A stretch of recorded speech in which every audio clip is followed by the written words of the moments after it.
رمضان تيبا رمضان تيبا رمضان تيبا مرحبا يا رمضان مرحبا يا رمضان مرحبا يا رمضان مرحبا يا رمضان رمضان تيبا رمضان تيبا رمضان تيبا مرحبا يا رمضان مرحبا يا رمضان مرحبا يا رمضان مرحبا يا رمضان.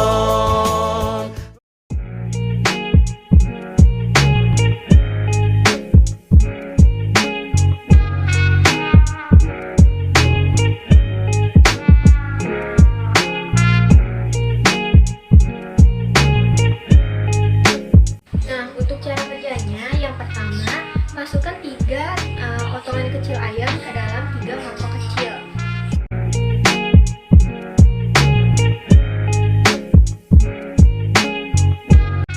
Nah, yang kedua, masukkan ekstrak kunyit nanas ke dalam 3 mangkok kecil yang telah diisi oleh potongan kecil ayam tadi.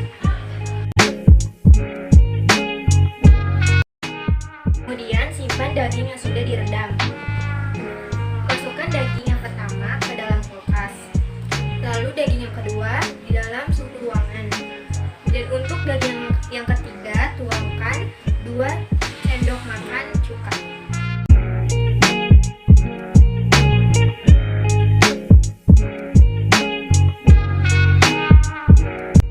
Kemudian kita tunggu selama 2 jam dan lihat perubahan apa saja yang terjadi pada daging ayam. Ini dia daging yang sudah direndam selama 2 jam. Kemudian ini dia daging yang sudah direndam dengan 2 sendok makan cuka. Bisa dilihat warnanya tidak berubah, teksturnya kenyal dan lengket.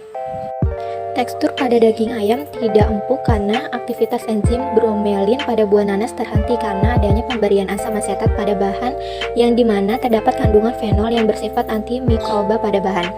Nah, yang kedua ini daging yang telah direndam dan dimasukkan dalam kulkas. Warnanya pucat, teksturnya dia agak lengket dan teksturnya agak lunak, menunjukkan terhentinya aktivitas enzim pada suhu yang kurang optimal, tetapi enzim bromelin pada ekstrak nanas masih dapat bekerja walaupun kurang optimal. Nah, pada daging yang ketiga dia direndam dalam suhu ruangan.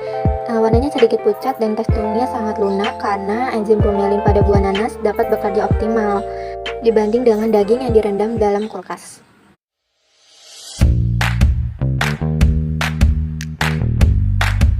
Oke, jadi yang pertama sebagai pembanding, jika sudah halus seperti ini, menghaluskan semua bahan tekstil dulu dengan air tadi dan tunggu selama 5 menit.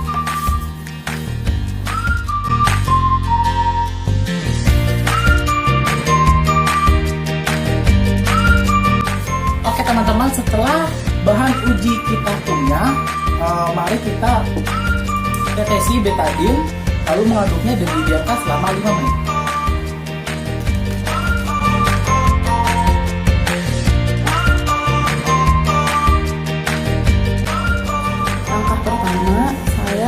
Menghaluskan ketiga bahan ini, kemudian saya kunyah, lalu saya tempatkan atau saya taruh di wadah yang sudah saya sediakan.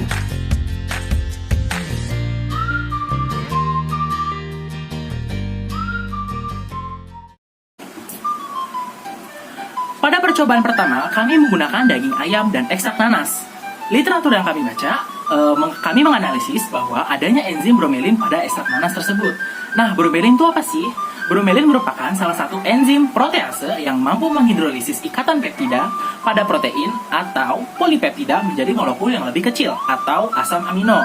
Nah, kemampuan memecah protein enzim bromelin ini bisa menghambat pertumbuhan bakteri karena salah satu penyusun membran sel bakteri sendiri adalah protein.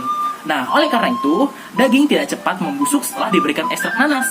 Meskipun diberi perlakuan yang berbeda-beda. Bisa dilihat pada mangkok pertama, diberi perlakuan pada suhu ruang, mangkok kedua, diberi perlakuan yaitu dimasukkan ke dalam kulkas, dan yang ketiga, diberi cuka. Nah, semakin muda buah nanas, semakin tinggi pula kandungan enzimnya. Nah, enzim secara optimal akan bekerja pada suhu 20-25 Celcius. Nah, apabila enzim bekerja pada kondisi optimum, maka akan diperoleh produk yang maksimal pula. Tetapi, jika pada suhu kurang atau lebih dari suhu optimum, aktivitas enzim tersebut tidak bisa maksimal karena sifat enzimnya tersebut sudah rusak. Nah, tekstur pada daging yang telah direndam dengan ekstrak nanas menunjukkan adanya enzim bromelin pada buah nanas dapat bekerja secara optimal. Namun, pada daging yang telah disimpan di kulkas mengalami terhentinya aktivasi enzim pada suhu yang kurang optimal, tetapi enzim bromelin masih dapat bekerja. Nah, untuk daging yang telah diberi 2 sendok cuka menunjukkan aktivitas enzim bromelin pada buah nanas terhenti karena adanya pemberian asam asetat pada bahan di mana terdapat kandungan fenol yang bersifat antimikroba pada bahan. Pada praktikum kedua, bahan makanan berperan sebagai substrat, sedangkan saliva atau lidah merupakan enzimnya. Nah, saliva digunakan untuk mengetahui reaksi enzimatik dari enzim amilase di dalamnya, sedangkan betadin berperan sebagai indikator perubahan warna yang spesifik untuk menguji adanya kandungan amilum. Nah, amilase adalah enzim yang mengatalis hidrolisis dari alpha-1,4-glikosidik polisakarida untuk menghasilkan dextrin, oligosakarida, maltosa, dan D-glukosa. Nah, bisa dilihat karakteristik enzim amilase dan strukturnya. Nah, teman-teman, kenaikan suhu dapat menyebabkan terjadinya proses denaturasi. Apabila hal tersebut terjadi, maka bagian sisi aktif enzim akan terganggu dan menyebabkan konsentrasi enzim menjadi berkurang sehingga kecepatan reaksinya pun akan menurun, sehingga dibutuhkan waktu yang lama.